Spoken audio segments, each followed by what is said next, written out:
Hello students, welcome back to our YouTube channel Neha coaching classes. तो बच्चों, आज हम स्टार्ट करेंगे 10th फिजिक्स का एक बहुत ही इंटरेस्टिंग सा इंपॉर्टेंट सा chapter, light reflection and refraction. ठीक है, आज के बाद से आपको इस चैप्टर की और आगे की जो भी चैप्टर्स हैं 10th फिजिक्स के, उनकी सारी वीडियोस आपको मिलेगी, कंटिन्यूअस मिलती रहेगी। ठीक है, तो जो भी स्टूडेंट्स चैनल पे नए हैं वो चैनल को सब्सक्राइब कर लेंगे, साथ ही साथ बेल आइकन भी प्रेस कर देंगे ताकि इस तरह की इंपॉर्टेंट वीडियो का नोटिफिकेशन सबसे पहले आपके पास पहुंच जाए। ठीक है, और यहां पर हम हर एक टॉपिक इन होने के बाद उस पे बेस्ड मोस्ट इंपॉर्टेंट न्यूमेरिकल्स करेंगे। ठीक है, तो बिना टाइम वेस्ट करते हुए हम चैप्टर स्टार्ट करते हैं। हमारा चैप्टर कौन सा है? चैप्टर का नाम है light reflection and refraction.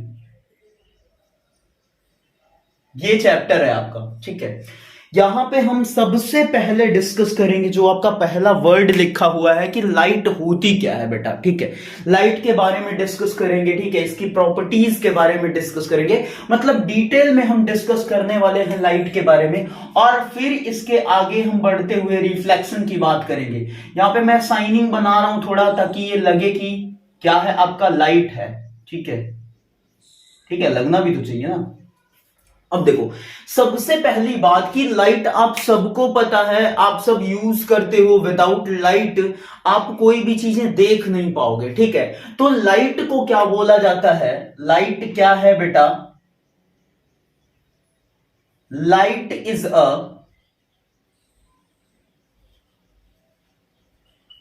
Form of energy which enables us to see the objects। ठीक है, इसका मतलब क्या है स्टूडेंट्स? कह रहा है कि लाइट एक एनर्जी का फॉर्म है जो क्या करती है, हेल्प करती है, हमारी इनेबल करती है ऑब्जेक्ट को देखने में। ठीक है, किसी भी ऑब्जेक्ट को देखना है हमको तो हम लाइट का यूज करते हैं। सपोज क्या होता है कि आपको एक बुक चाहिए और जो बुक आपने रखी है वहां पर उस रूम में एकदम डार्क है। ठीक है, डार्क रूम है। आप गए बुक लेने, क्या आपको मिल जाएगी? आप जाओगे ऐसे निकाल के लेके चले आओगे, जैसे तालाब है वहां पे ऐसे निकाला तो मछली निकली। ठीक है, तो ऐसा तो है नहीं भाई, कुछ ना कुछ करना पड़ेगा। तो आप डार्क रूम में जाओगे जहां पे आपने बुक रखी है, तो सबसे पहले आप लाइट ऑन करोगे। लाइट ऑन करोगे तो वहां पर एक प्रोसेस होगा और उस प्रोसेस के थ्रू आपको बुक दिखाई पड़ेगी, फिर आप बुक लेकर के आओगे। और वो प्रोसेस कौन सा होगा? रिफ्लेक्शन होगा लाइट का, जिसको अभी हम बाद में पढ़ेंगे। क्या होता है वहां पे, जैसे ही आपने बल्ब ऑन करा तो बल्ब से लाइट रेज कहां जाएंगी? पूरे रूम में फैलेंगी। और ज्यादातर इंपॉर्टेंस क्या है कि बल्ब से लाइट रेज जाएंगी आपके उस पर्टिकुलर बुक पे, जाएंगी हर जगह, लेकिन हमको बुक लेना तो बुक से मतलब है। तो लाइट रेज बुक पे इंसिडेंट होंगी और वहां पर इंसिडेंट होने के बाद वो लाइट रेज रिफ्लेक्ट होंगी आपकी आईज पे, तब जाकर के वो पर्टिकुलर बुक आपको दिखेगी। ठीक है, और आप बुक लेकर के काम कर लोगे अपना। ठीक है, तो ये रिफ्लेक्शन का प्रोसेस है। तो यहां पर अभी केवल इतना समझो कि लाइट क्या है, जरूरी है किसी भी ऑब्जेक्ट को देखने के लिए, और ये एक एनर्जी का फॉर्म है। अब देखो, लाइट की अगर थोड़ा ब्रॉड में बात करें बेटा, तो कोई कहता है कि लाइट क्या है? पत्थर है, पत्थर इन द सेंस पार्टिकल है। और कोई कहता है कि लाइट क्या है? सांप है, सांप इन द सेंस आप वेव बोल सकते हो। ठीक है, तो कोई कहता है कि लाइट पार्टिकल नेचर शो करती है, कोई कहता है वेव नेचर शो करती है। अब शो क्या करती है भाई? देखो, लाइट के लिए दो चीजें आई, लाइट के लिए दो चीजें आई। एक आया पार्टिकल नेचर, पार्टिकल नेचर, और दूसरा बोला गया कि लाइट क्या है? वेव नेचर भी शो करती है। ठीक है, या इसी को आप रे नेचर बोल सकते हो। ठीक है, क्या बोल सकते हो? रे नेचर। ठीक है, अब माना किसको जाए सर, यहाँ पे तो दो दो चीजें आ रही सर, पार्टिकल नेचर मान ले कि वेव नेचर मान ले, क्या ही मान ले, यहाँ पर तो बड़ा कंफ्यूजन क्रिएट हो रहा है। तो यहां पर देखो दोनों तरीकों से देखा गया कि लाइट पार्टिकल की तरह भी बिहेव करती है और वेव की तरह भी बिहेव करती है। सर ये क्या सर, लाइट क्या कोई भूत होता है क्या, एक टाइम में दो दो जगह एग्जिस्ट कर रही है। बेटा देखो यहां से क्या बोला जा रहा है कि लाइट के पास कैसा नेचर है, पार्टिकल नेचर भी है और वेव नेचर भी है, मतलब इसके पास डुअल नेचर है। ठीक है, इसके पास क्या है, डुअल नेचर है। पार्टिकल नेचर के थ्रू जो हमारे फिनोमेनास आते हैं इसकी वजह से, पार्टिकल की वजह से, वो हैं आपके photo electric effect, photo electric effect, Compton effect, Compton effect और सारे हैं, बट इन दोनों में से आपको नहीं पढ़ना है, कोई भी नहीं पढ़ रहा है। फोटो इलेक्ट्रिक इफेक्ट आप जब 12th फिजिक्स उठाओगे, मतलब 12th फिजिक्स में जाओगे तो मॉडर्न फिजिक्स आएगी, वहां पर आप इसको पढ़ोगे। कॉम्पटन इफेक्ट आपको ग्रेजुएशन में मिलेगा। ठीक है, और वेव नेचर की बात करें तो वेव नेचर के थ्रू क्या प्रोसेस होते हैं, क्या फिनोमेना होते हैं, रिफ्लेक्शन रे नेचर की वजह से, रिफ्रैक्शन, अरे दिख रहा है भाई आपको, हाँ दिख रहा है, diffraction,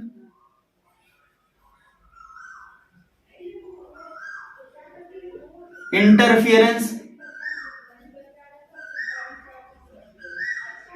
polarisation,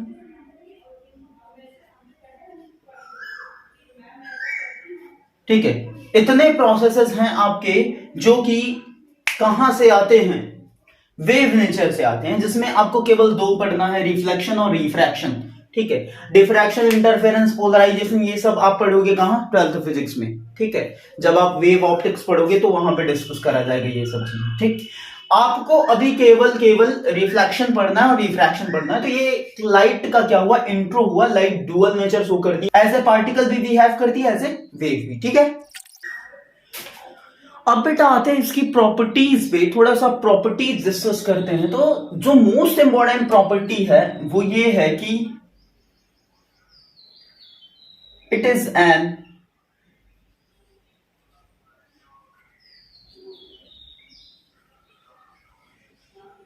electromagnetic wave.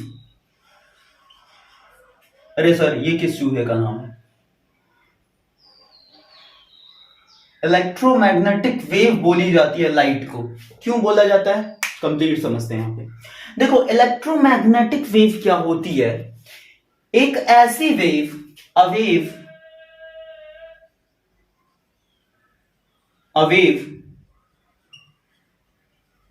which can propagate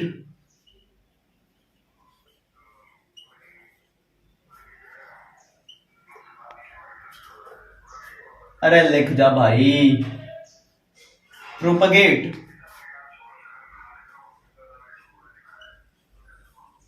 without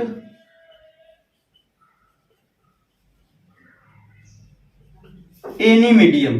ठीक है, एक ऐसी वेव बेटा जो प्रोपेगेट करती है, चलती है, ट्रेवल करती है किसी भी मीडियम के सहारे के, किसी भी मीडियम के बिना चल लेती है जो वेव, उसको हम बोलते हैं इलेक्ट्रोमैग्नेटिक वेव। और लाइट को बोला जा रहा है कि लाइट भी क्या है, इलेक्ट्रोमैग्नेटिक वेव है। क्यों सर, ऐसा क्यों, बिना मीडियम के कहां चल रही है लाइट, बेटा चल रही है, सन से लाइट आ रही है अर्थ तक, तो एक लिमिट में क्या है, अर्थ का एटमॉस्फेयर है। ठीक है, उसके बाद आपका वैक्यूम है, और वैक्यूम क्या कोई मीडियम है क्या, वैक्यूम में तो कुछ है ना भाई।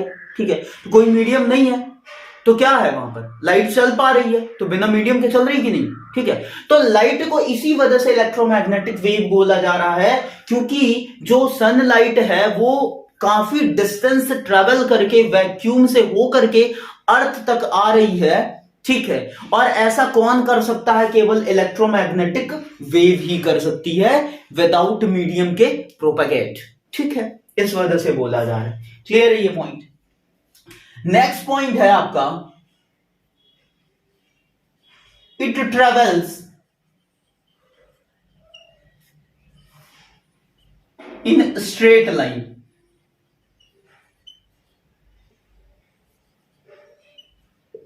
ठीक है, लाइट जो है आपका वो स्ट्रेट लाइन में ट्रेवल करती है ऑलवेज। ठीक है, और यहां पे हम जनरली डिस्कस करेंगे रे नेचर, रिफ्लेक्शन और रिफ्रैक्शन जो है, तो उसमें आपको देखने के लिए मिलेगा कि लाइट स्ट्रेट लाइन में ट्रेवल करती है। ठीक है, तो ये चीज हो गया। नेक्स्ट है आपका मैक्सिमम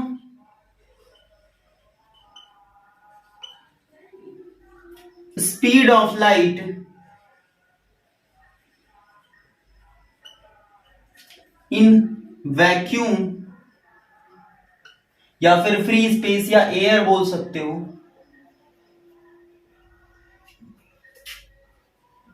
इज 3 × 10⁸ मीटर पर सेकेंड। ये मैक्सिमम स्पीड है लाइट की, कहां पर? वैक्यूम में। ठीक है, एयर भी बोल सकते हो, फ्री स्पेस भी बोल सकते हो, कोई प्रॉब्लम नहीं है। ठीक है, इतनी बात क्लियर है कि ना? अब देखो बेटा, क्या है कि आपके कुछ ऑब्जेक्ट्स होते हैं तीन टाइप के। एक होता है आपका ओपेक ऑब्जेक्ट, एक होता है ट्रांसपेरेंट और एक होता है ट्रांसलूसेंट। ओपेक की बात करें तो ओपेक ऑब्जेक्ट का मतलब है कि इस पार से उस पार ना दिखे। ठीक है, इस पार से उस पार ना दिखे। जैसे कि क्या होता है कि गांव में जब कोई नई दुल्हन आती है तो उसके रूम में क्या किया जाता है कि पर्दा लगाया जाता है। ठीक है, तो उसको ओपेक किया जाता है। वो जो पर्दा रहता है वो ओपेक रहता है कि इधर से इधर ना दिख पाए। ठीक है, तो वो हो गया ओपेक। या आप बोल सकते हो कि जो आपका डोर है, वॉल है, ये सभी ओपेक ऑब्जेक्ट हैं जिसमें इस साइड से उस साइड ना दिखे, मतलब लाइट इधर से उधर ना जा पाए। ठीक है, एक होता है ट्रांसपेरेंट। ट्रांसपेरेंट का मतलब क्या है कि इस साइड से उस साइड दिख जाएगा। जैसे आपका क्या है, वाटर है, वाटर ट्रांसलूसेंट बोल सकते हो, क्लियर नहीं दिखता है। ठीक है, ट्रांसपेरेंट में आपका ग्लास आ जाएगा। ठीक है, ट्रांसलूसेंट की बात करोगे तो जैसे वाटर भी बोल सकते हो आप। ठीक है, क्योंकि क्लियर नहीं दिखता है, जिसमें धुंधला दिखे, उस पार का चीजें दिखे लेकिन धुंधली दिखे। ठीक है, या फिर आप ऑयल बोल लो। ठीक है, तो ये ऑब्जेक्ट्स हैं। कुछ और ऑब्जेक्ट्स होते हैं, एक होते हैं लुमिनस और एक होते हैं नॉन लुमिनस। लुमिनस की बात करोगे तो लुमिनस ऑब्जेक्ट का मतलब यह है कि जिनका खुद का लाइट होता है। ठीक है, जिनकी खुद की औकात होती है, मतलब जो खुद लाइट जनरेट करते हैं, जैसे कि सन हो गया आपका। और नॉन लुमिनस में क्या आ जाएगा आपका, जिनकी खुद की लाइट नहीं होती, दूसरे के सहारे क्या करते हैं, लाइट लेकर के, और लाइट क्या करते हैं, स्प्रेड करते हैं, जैसे कि मून हो गया आपका। ठीक है, इसके बाद हम यहां पर डिस्कस करते हैं बेटा मोस्ट इंपॉर्टेंट प्रोसेस आपका, रिफ्लेक्शन ऑफ लाइट।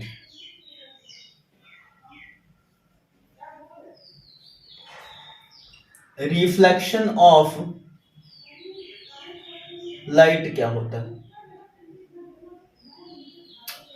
देखो, रिफ्लेक्शन ऑफ लाइट क्या होता है कि किसी भी सरफेस पर अगर लाइट इंसिडेंट हो, गिरे, तो गिरने के बाद जिस मीडियम से लाइट आई है उसी मीडियम में अगर वापस जा रही है, तो ये जो बाउंसिंग बैक ऑफ लाइट का प्रोसेस है, इसी को हम क्या बोलते हैं, रिफ्लेक्शन ऑफ लाइट। ठीक है, मान लो आपके पास क्या है, एक मिरर है। ठीक है, ये मिरर है, पीछे हमने क्या कर दिया, पॉलिश कर दिया, पॉलिश कर दिया। अब इधर वाला रिफ्लेक्टिंग सरफेस है। ठीक, यहां पर एक लाइट, दो टाइप के आपके मिरर हैं, पढ़ने हैं आपको, एक प्लेन मिरर और दूसरा स्फेरिकल मिरर। मेनली अगर कहो तो आपको स्फेरिकल मिरर पढ़ना है, जिसमें दो टाइप्स हैं आपके। स्फेरिकल में भी दो टाइप है, एक कॉनकेव और दूसरा कॉन्वेक्स। ठीक है, तो उसकी भी बात करेंगे हम यहां पर। जैसे यहां पर एक लाइट क्या हुई, इंसिडेंट हुई, आफ्टर रिफ्लेक्शन ये क्या हो जाएगी, रिफ्लेक्ट हो जाएगी। ये हमने परपेंडिकुलर ड्रॉ कर दिया, जिसको हम क्या बोल रहे हैं, नॉर्मल। ठीक है, एन से रिप्रेजेंट कर रहे हैं, इसको भी कुछ नाम दे दो, ओ, इसको ए दे दिया और इसको बी दे दिया। ठीक है, नहीं तो ये लोग गुस्सा हो जाएंगे, बोलेंगे मेरा नामकरण ना किए, केवल नॉर्मल का कर दिया। ठीक है, इतनी बात क्लियर है। अब देखो, रिफ्लेक्शन ऑफ लाइट क्या है, ये लाइट आई यहां पर और यहां पर लड़ी, लड़ने के बाद ये वापस चली जा रही है।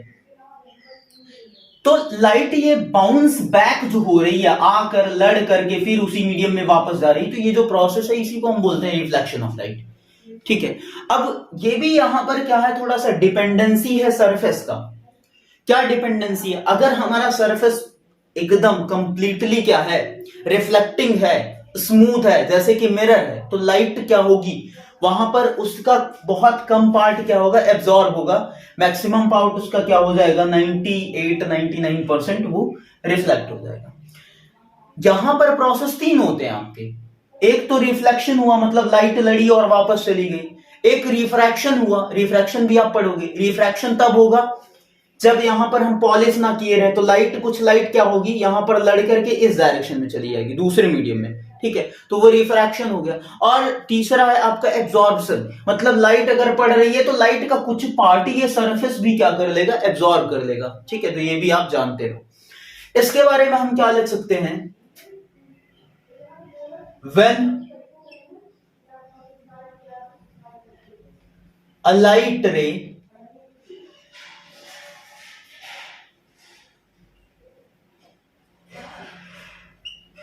incident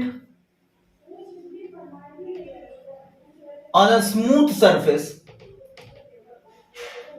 स्मूथ लिख लो, चिकना, smooth surface, it bounces back,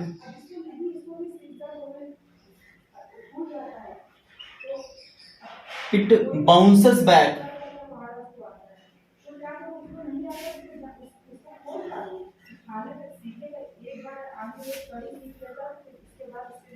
in same medium, ठीक है, तो यही प्रोसेस है रिफ्लेक्शन का। When a light ray incident on a smooth surface it bounces back in same medium, ये वापस चली जाती है उसी सेम मीडियम में जिस मीडियम से आई रहती है, तो इस प्रोसेस को हम क्या बोलते हैं, रिफ्लेक्शन ऑफ लाइट, लिख भी सकते हो, is called as reflection of, ठीक है, लाइट। ठीक है, नेहा कोचिंग क्लासेस वालों ये समझ पा रहे हो कि नहीं, सब लोग थम्स अप करो कि समझ पा रहे हो कि नहीं, ठीक है। अब देखो यहां पर कुछ चीजें हैं कि ये आपका नॉर्मल है जो सरफेस से परपेंडिकुलर है, ये इसको हम क्या बोलेंगे, इसको हम बोलेंगे इंसिडेंट लाइट रे और इसको बोलेंगे रिफ्लेक्टेड लाइट रे, ठीक है। मतलब यहां पर अगर मैं लिखूं तो ओ ए क्या है आपका, इंसिडेंट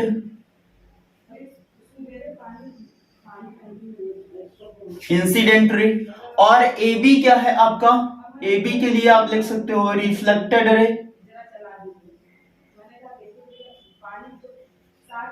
रिफ्लेक्टेड रे। और एन क्या है बेटा आपका, एन को बोल सकते हो नॉर्मल, एन क्या है आपका, नॉर्मल, ठीक है। नॉर्मल मतलब कि किसी सरफेस पे परपेंडिकुलर, क्लियर है,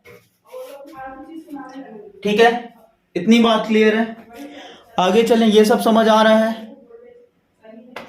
समझ आ रहा है कि नहीं, बोले जल्दी, ठीक है। अब देखो यहां पर क्या है बेटा, जो नॉर्मल और इंसिडेंट लाइट रे के बीच का एंगल है उसको हम क्या बोलते हैं, इंसिडेंट एंगल, इंसिडेंट एंगल या एंगल ऑफ इंसिडेंस। और जो नॉर्मल और रिफ्लेक्टेड लाइट रे के बीच का एंगल है उसको बोलते हैं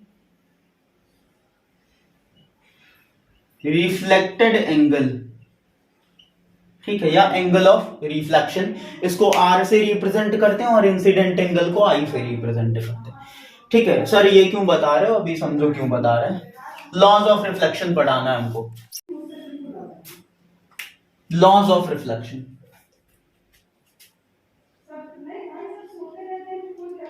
लॉज ऑफ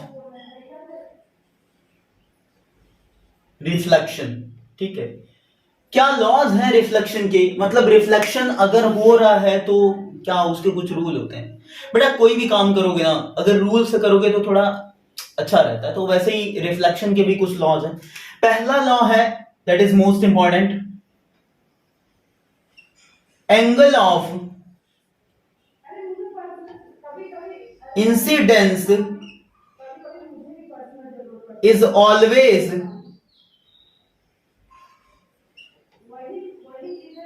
equal to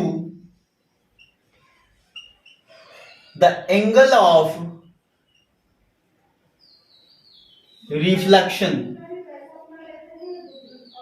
ठीक है, जो इंसिडेंट एंगल होगा वो ऑलवेज इक्वल होता है रिफ्लेक्टेड एंगल के, मतलब एंगल आई बराबर एंगल आर। ठीक है, ये वाला एंगल आर के बराबर होगा, मतलब आई आर के बराबर ऑलवेज होगा। ठीक है, ऑलवेज। ठीक, अगर लॉ फॉलो करोगे तो, नहीं फॉलो करोगे तो कोई वही नहीं है भाई। ठीक है, घर से भाग जाओ, क्या ही दिक्कत है, कौन सा लॉ फॉलो करते। दूसरा जो लॉ है वो ये कहता है कि incident ray reflected ray and normal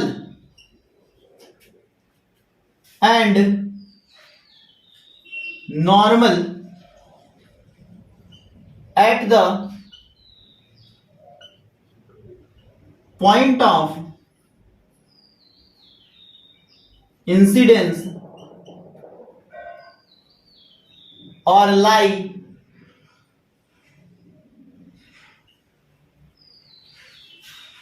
in same plane।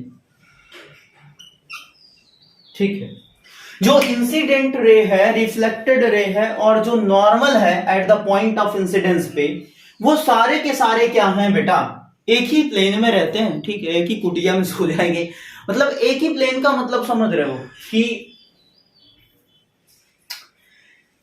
जैसे कि सिंपली समझो, कैसे बताऊं यार, मेरे पास तो कुछ है नहीं, यहाँ पे दिख नहीं रहा। ये अगरबत्ती है, इसी से काम चला लेते हैं। ठीक है, एक और कुछ होना चाहिए हमारे पास। ओके, ये पेंसिल है। देखो ध्यान से समझना क्या कह रहा हूं। ये अगरबत्ती है, मतलब ये एक सरफेस है।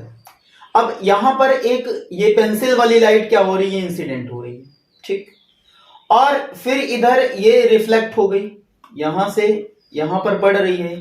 अरे बन जा भाई, इसमें वो नहीं कर रहे। ये वाली लाइट क्या हो रही है, इंसिडेंट हो रही है। जो पेंसिल है उसको एक लाइट समझो, और ये सरफेस है अगरबत्ती का जो पैकेट है, तो ये इंसिडेंट हो रही है और फिर ये रिफ्लेक्ट हो जा रही है। ठीक है, और बीच में क्या है, इसका नॉर्मल है। ये रिफ्लेक्टेड रे है और ये नॉर्मल है। अब ये बताओ, तीनों का प्लेन सेम है बेटा कि नहीं? तीनों इसी प्लेन में तो लाई कर रहे हैं। ये वाला जो प्लेन है, दिस प्लेन, ये वाला भी इसी प्लेन में है, ये जो निकलेगा वो भी इसी प्लेन में, नॉर्मल भी इसी प्लेन में। तो ये वाला प्लेन किसका है, तीनों का है। तो वही कह रहा है कि जो इंसिडेंट लाइट रे, रिफ्लेक्टेड रे और normal at the point of incidence पे सभी क्या एक ही प्लेन में लाई करेंगे। ये सिंपल सा लॉ है आपका। ये वाला इंपॉर्टेंट है क्योंकि इससे न्यूमेरिकल होते हैं कि इंसिडेंट एंगल रिफ्लेक्टेड एंगल के बराबर होगा। अब थोड़ा सा यहां पे डिस्कस करते हैं कि टाइप ऑफ रिफ्लेक्शन के बारे में। Type of reflection, type of reflection. देखो जनरली दो टाइप के आपके रिफ्लेक्शन होते हैं। एक आपका होता है रेगुलर रिफ्लेक्शन और एक होता है इररेगुलर, या उसी को डिफ्यूज रिफ्लेक्शन भी बोलते हैं। एक होता है रेगुलर रिफ्लेक्शन, रेगुलर रिफ्लेक्शन, और एक होता है इररेगुलर।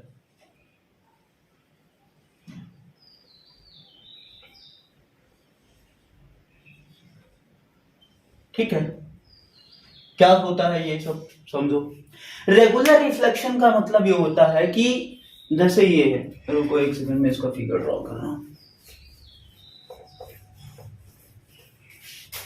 रेगुलर रिफ्लेक्शन क्या है, जैसे ये मिरर हो गया आपके पास।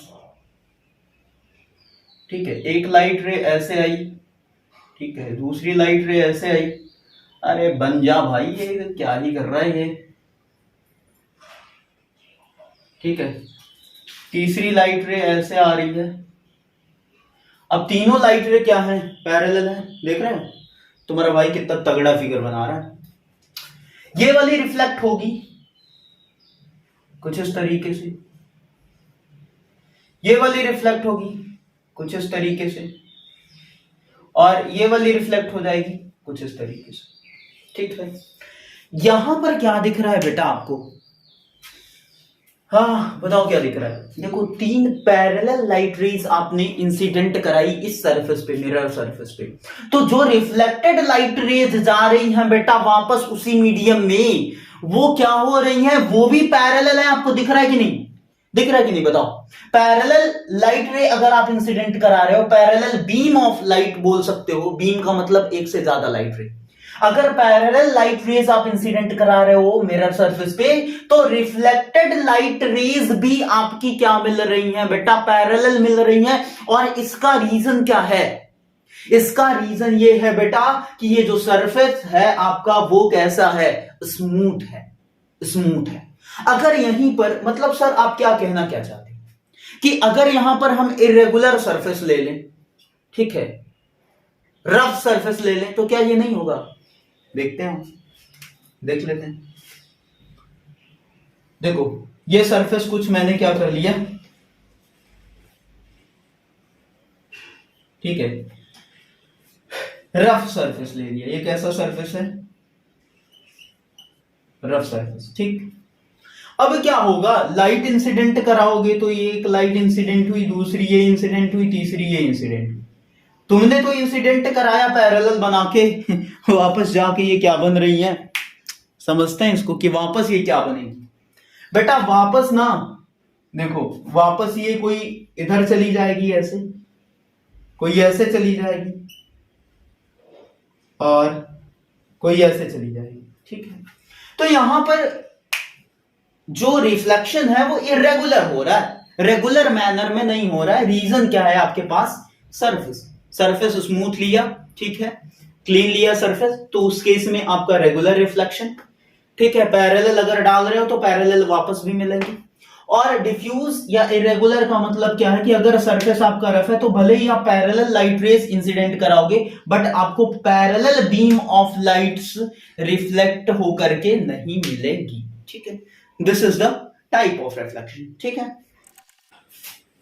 अच्छा एक चीज और समझो कि देखो मैक्सिमम बुक्स में क्या करता है कि आपका जो रिफ्लेक्शन वाला प्रोसेस है उसमें क्या करेगा कि जो फिगर बनाते हैं रिफ्लेक्शन वाले में, मतलब जब भी आपको लॉज ऑफ रिफ्लेक्शन देखना रहता है, दिखाना रहता है बुक्स में, तो वो वही वाला बना देते हैं, प्लेन मिरर वाला, ये वाला जो मैंने बनाया था,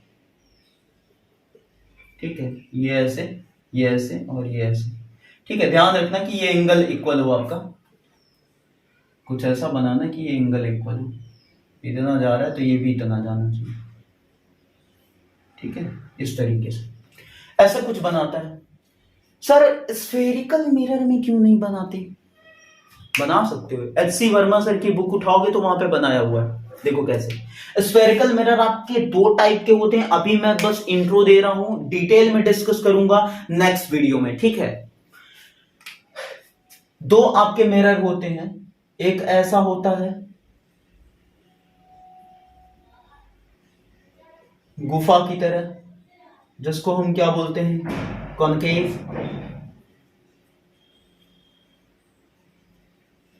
कॉनकेव मिरर। और एक ऐसा होता है जिसको हम क्या बोलते हैं? Convex mirror. अब ये क्या किया है मैंने ये बेटा आपका क्या है? ये पॉलिश है, किया गया, ठीक है, ताकि मिरर बन सके, नहीं तो ग्लास बन जाएगा ना तो मैटर क्रिएट हो जाएगा। अब यहां पर क्या होगा, एक कैसे आपको रिफ्लेक्शन वाला प्रोसेस इसमें बनाना है, बस यही बता रहा हूं, एच.सी. वर्मा सर की बुक में दिया है, मैक्सिमम बुक्स में नहीं देता है, ठीक है।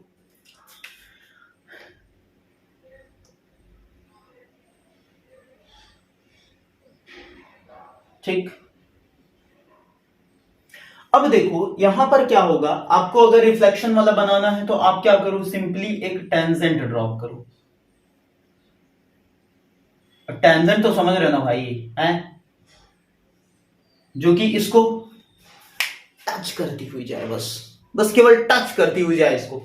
तो टच करती हुई जहां पे जा रही है वहां पे क्या करो, आप एक नॉर्मल गिरा दो, ये नॉर्मल हो गया, और फिर एक लाइट इंसिडेंट कर दूं, ये इंसिडेंट कर दिया, और नॉर्मल से सेम एंगल पे एक लाइट रिफ्लेक्ट कर दूं, ये बन गया आपका ये इंसिडेंट एंगल, ये रिफ्लेक्टेड एंगल। ठीक है, ये वाला बन गया क्या आपका रिफ्लेक्शन वाला प्रोसेस। स्फेरिकल मिरर के केस में, कॉन्वेक्स में, कॉनकेव में भी बना सकते हो, कोई प्रॉब्लम नहीं है। ठीक है, इस तरीके से आप कर सकते हो।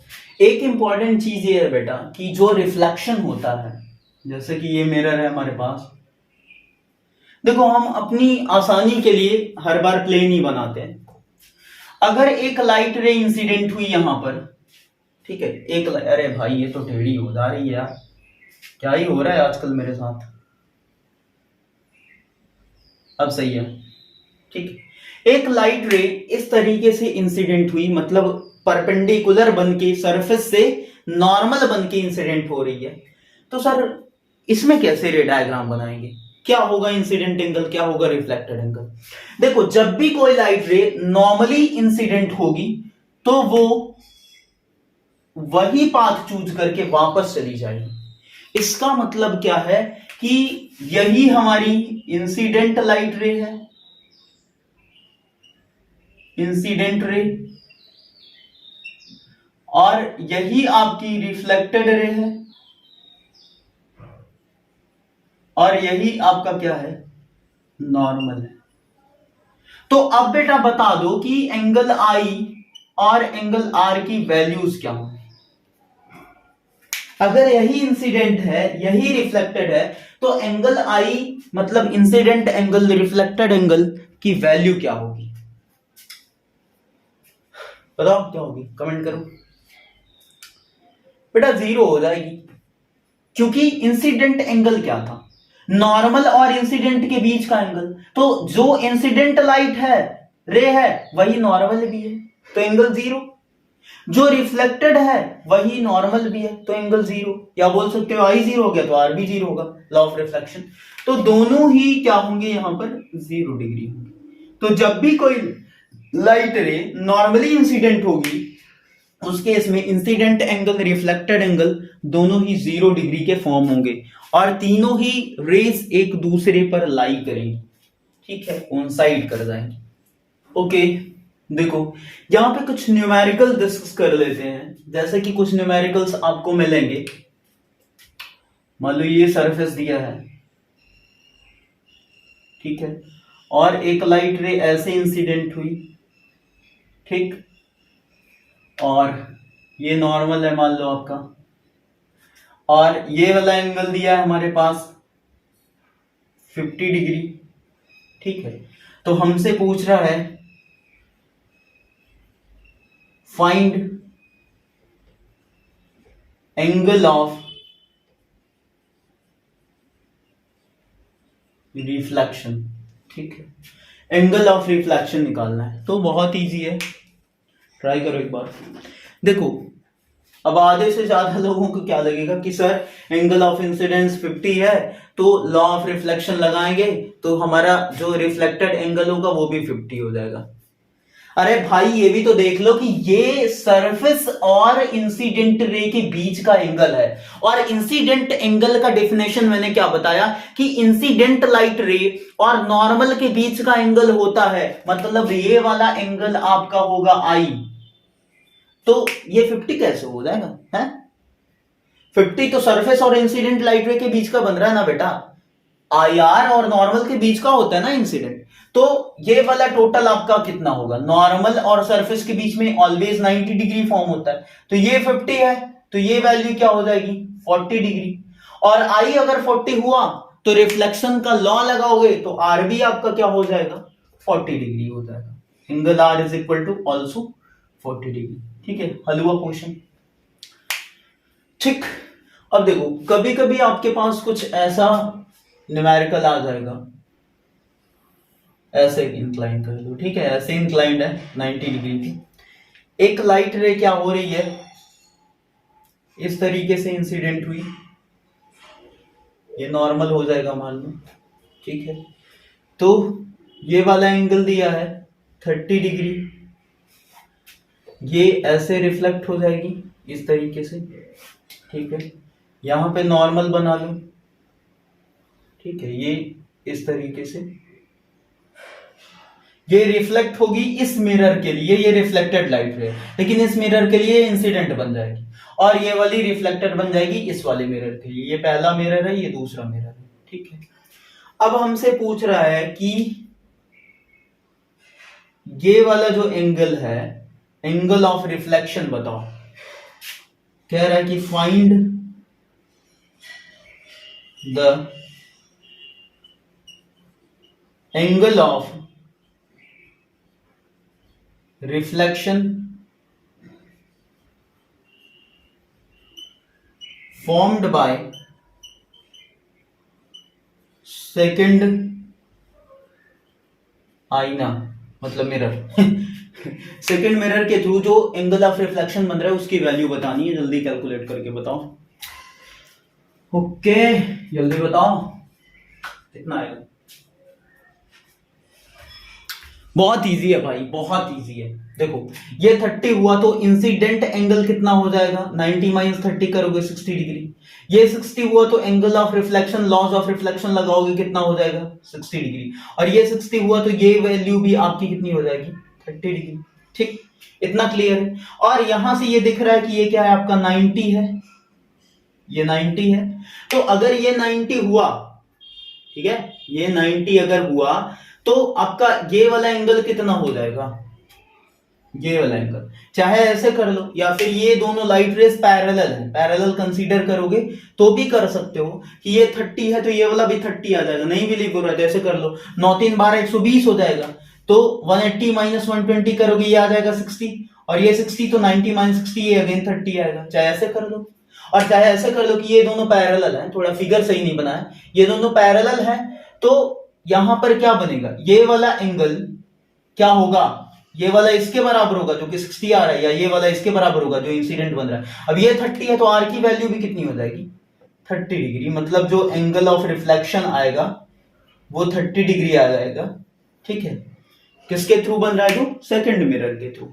ठीक है, तो यहीं पे हम क्या करते हैं, एंड करते हैं लेक्चर को, और नेक्स्ट लेक्चर आपका बहुत जल्द आएगा। ठीक है, तो मैं फिर से वही बात बोलूंगा कि यदि आपको वीडियो अच्छी लगे तो लाइक करना, सब्सक्राइब करना, ठीक है, साथ ही साथ बेल आइकन भी प्रेस कर लेना। ठीक, और कमेंट करना कि क्या आपको अदर चैनल से, अदर वीडियो से थोड़ा सा यहाँ पे कुछ यूनिक मिल रहा है। ठीक है।